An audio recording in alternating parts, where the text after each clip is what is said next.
Eu tenho certeza que em algum momento da sua vida você já escutou uma pessoa falar sobre o quanto a rotina dela é cansativa e o quanto ela detesta ter que acordar cedo todos os dias para trabalhar ou estudar. E na verdade é bem provável que você seja uma dessas pessoas também. Mas você já parou para pensar sobre por que isso acontece? Pois é, talvez você nunca tenha parado para pensar nisso, mas um cara lá de 1818 parou, pensou e escreveu uma tese inteira sobre isso. O nome desse cara é Karl Marx e ele é conhecido até hoje por muitos como o pai do comunismo. Oi, o meu nome é Lúcia, esse é o canal Gambiarra e no vídeo de hoje a gente vai falar um pouquinho sobre a teoria da alienação que o nosso amigo Marx propunha. Pra gente começar a entender esse conteúdo, é bem importante que a gente primeiro entenda o que é trabalho. Nesse contexto a gente vai estar utilizando duas definições. E elas são bem diferentes se parar pra pensar. A primeira dessas definições é aquela que vem logo de cara na nossa cabeça quando a gente fala sobre trabalho. É a definição de trabalho pela ótica de um mundo capitalista. Por que isso acontece, Lúcia? Muito simples. Porque nós moramos no Brasil. E o nosso sistema socioeconômico vigente, que foi adotado, é o sistema capitalista. Então, tudo aquilo que a gente pensar que tiver relação com o socioeconômico no geral, vai sim ser adequado às ramificações do capitalismo. Nesse sistema econômico, trabalho é todo e qualquer serviço que você presta com o objetivo de mover ou gerar capital. O capital nada mais é do que o dinheiro. O sistema capitalista prioriza o lucro. Então, tudo aquilo que você faz com o objetivo de movimentar esse dinheiro ou de gerar mais lucro, geralmente os dois estão andando bem juntinhos, é considerado trabalho. Não bancada evangélica, o Brasil não virou comunista depois do Lula assumir a presidência. Agora a gente pode estar partindo para a segunda definição. O que você quer, cara? Ele quer aparecer no vídeo, ele disse. Agora a gente pode realmente estar partindo para a segunda definição, que é a definição de Marx sobre o trabalho. Para o nosso amigo Karl Marx, o trabalho é toda e qualquer ação que você realiza pensando voluntariamente em modificar alguma coisa na natureza. Tudo que você faz para mudar o fluxo natural das coisas é considerado trabalho. Você aí, estudante do ensino médio, que está estudando para uma prova, para o Enem, para um concurso, qualquer coisa. Você que está na escola, na verdade. Você que está estudando para alguma coisa, você é um trabalhador. Não. Podem ter te dito que não, podem ter falado pra você que isso não é um trabalho, mas do ponto de vista de Karl Marx, você é um trabalhador, sim. Ah, é? Ai, Lúcia, mas eu não estou recebendo pra isso. Se é um trabalho, por que eu não estou recebendo pra isso? Muito simples, porque o trabalho, que só é considerado trabalho se for remunerado, é uma característica do capitalismo. E Karl Marx era tudo menos capitalista. Na tese de Marx, a alienação vai ser justamente essa separação entre a essência de um ser humano e o seu trabalho. Se no seu estado natural o ser humano teria o trabalho como algo que lhe pertence, que faz parte de si, no trabalho alienado ele vai ter a separação entre essas duas partes. Ele e o trabalho vão ser duas coisas bem separadinhas. Lembrando que para o nosso amigo Marx, o trabalho é uma característica que faz parte da essência do ser humano, ou seja, a gente trabalha porque é prazeroso, porque a gente encontra realização no nosso trabalho. A gente gosta de viver o processo criativo e isso faz parte do que nós somos enquanto seres humanos. E é isso que nos diferencia dos animais, porque enquanto eles trabalham, fazem as suas atividades baseadas simplesmente na vontade de sobreviver, a gente é capaz de atribuir significado às coisas que a gente faz e produz. Então, para ele, o processo criativo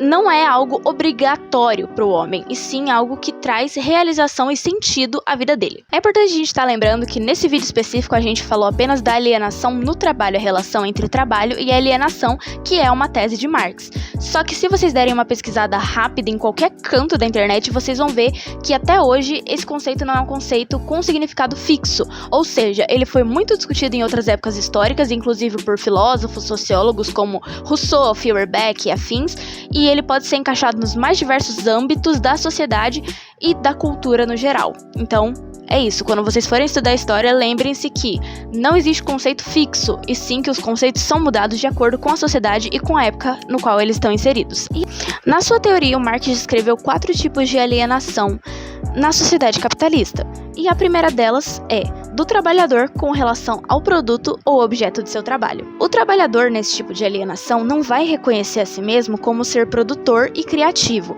e muito menos o produto do trabalho dele como pertencente a ele. Ele pode ter produzido o que for, ele vai reconhecer esse produto que ele produziu como pertencente ao patrão, que no caso é o burguês, o detentor dos meios de produção. Quer um exemplo? Não. Um funcionário de uma fábrica, ele não precisa saber para onde o produto que ele produziu, vai. Não precisa saber quanto aquilo vai gerar de lucro. Ele só vai ali, constrói e recebe o salário dele no final do mês. Ele pode construir um chip, um celular, uma bomba nuclear, se ele quiser, uma máquina, qualquer coisa, e ele nunca vai saber para que aquilo está sendo utilizado. Então, nesse tipo de alienação, a gente vai ter um estranhamento muito grande do trabalhador com relação àquilo que ele produz, porque ele não está produzindo para ele não está produzindo aquilo porque faz parte da essência dele, e sim porque é aquilo que ele está sendo mandado fazer. E a gente pode colocar isso bastante em evidência quando a gente analisa a pobreza que é gerada para o trabalhador e a riqueza que é gerada para o burguês. O detentor dos meios de produção vai estar recebendo um lucro gigantesco, mesmo sem ter produzido nada, enquanto que o trabalhador, que foi quem realmente produziu, vai ganhar um salário mínimo e às vezes passar uma necessidade gigantesca porque não vai ter dinheiro suficiente para manter a sua casa, suas contas, sua família. Então, resumindo, nesse tipo de alienação, o produto final vai ser do patrão e não do trabalhador, que o produziu. Apesar de ter produzido, ele não vai ter acesso a ele e isso vai estar causando um estranhamento muito grande. Ele não vai reconhecer aquilo que ele produziu como sendo pertencente a ele. A segunda etapa desse processo de alienação, que o Carlinhos aponta nos livros dele, é a alienação do trabalhador pelo processo de produção. Nesse momento, o trabalhador começa a perceber o seu trabalho como um sofrimento, como uma coisa que ele não gostaria de estar fazendo, mas que, infelizmente, ele precisa se sujeitar se ele quiser sobreviver com o mínimo de dignidade. O trabalhador vai começar a dizer que, nossa, eu odeio a segunda-feira, nossa, que droga, vou ter que trabalhar. O estudante vai começar a pensar, puta merda, que saco, amanhã tem aula. E esse processo produtivo, que antes era uma coisa prazerosa e edificante, vai começar a ficar cada vez mais forçado e se tornando cada vez mais cansativo. Mesmo para aquelas pessoas que amam o trabalho delas, esse trabalho ainda é feito sob a perspectiva meramente econômica do capitalismo. Então a pessoa pode até gostar daquilo que ela faz, mas o que ela está priorizando não é se ela gosta, e sim se ela vai conseguir sobreviver nessa sociedade, nesse modo de produção, fazendo isso que ela faz. Um trecho que exemplifica muito bem essa parte da teoria, uma coisa que realmente explica, que resume bastante isso que eu tô falando agora, é um trecho do livro do próprio Karl Marx, lançado em 1844, chamado Manuscritos Econômico-Filosóficos. Abre aspas. O produto é, de fato, apenas a síntese da atividade. Consequentemente, se o produto é alienação, a própria produção deve ser alienação ativa. Fecha aspas. Lembrando que se você tiver curiosidade de ler e ver as referências bibliográficas que eu utilizei na criação desse vídeo, eu vou estar deixando o link de todas elas na descrição, nome e também alguns canais para você se inspirar caso você queira saber mais sobre o assunto. A terceira forma de alienação que Marx descreve é a alienação do homem pelo próprio homem.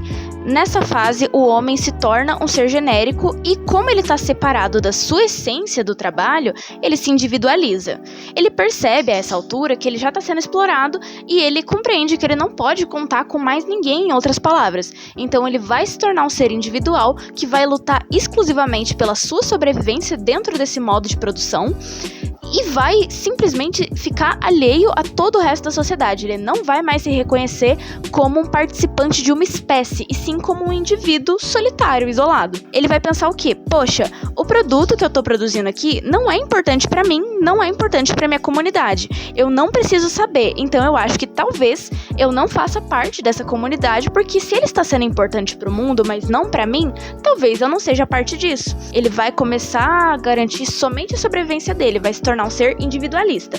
A única preocupação dele é realmente em relação à própria sobrevivência. E essa sobrevivência só acontece com a limitação do homem a um trabalhador. Ele vai se resumir basicamente a uma peça da escala produtiva. E digamos de passagem, ela é super substituível. Finalmente a gente chegou na última fase ou etapa da alienação que o Marx tanto falava. Essa etapa, na verdade, nada mais é do que uma consequência óbvia do processo de individualização que o ser humano passa e que a gente falou no último tópico. Nessa parte, quando o homem já não se reconhece no aspecto mais fundamental dele, que é o trabalho, ele já não se reconhece mais como uma parte essencial da vida humana.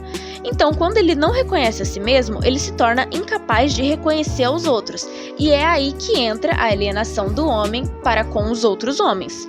A partir desse momento, não só a vida vira uma objetificação nociva, ou seja, prejudicial para ele, mas ela já também não tem qualquer significado.